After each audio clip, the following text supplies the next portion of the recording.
ताज्या बातम्यांसाठी महान करेला सबस्क्राइब करा आणि बेल आयकॉनला क्लिक करा। धुळे महापालिका निवडणुकीत अजित पवार गटाची राष्ट्रवादी स्वबळावर, महायुतीत फूट।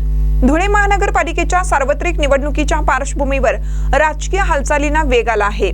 महाविकास आघाडीकडून ही निवडणूक एकत्रितपणे लढवली जाणार असल्याचे स्पष्ट झाले असताना दुसरीकडे महायुतीत मात्र मतभेद उफाळून आले आहेत। राष्ट्रवादी काँग्रेस अजित पवार गट ही निवडणूक स्वबळावर लढवणार असल्याची अधिकृत माहिती पक्षाच्या निवडणूक सुकाणू समितीचे अध्यक्ष तथा माजी आमदार डॉक्टर फारुख शहा यांनी दिली। महायुतीबाबत अद्याप कोणतेही अंतिम निर्णय न झाल्याने धुळ्याच्या राजकारणात अनिश्चिततेचे वातावरण आहे। अशा स्थितीत अजित पवार गटाने स्वतंत्रपणे निवडणुकीत उतरण्याचा निर्णय घेतल्याने महायुतीत फूट पडल्याचे चित्र स्पष्ट झाले आहे। डॉक्टर फारुख शहा यांनी सांगितलं की राष्ट्रवादी काँग्रेस अजित पवार गटाकडे आतापर्यंत 74 जागांसाठी तब्बल 220 इच्छुकांनी उमेदवारी अर्ज दाखल केले आहेत। इच्छुकांची संख्या पाहता पक्षाला चांगला प्रतिसाद मिळत असून लवकरच अधिकृत उमेदवारांची यादी जाहीर करण्यात येणार असल्याचंही त्यांनी स्पष्ट केलं।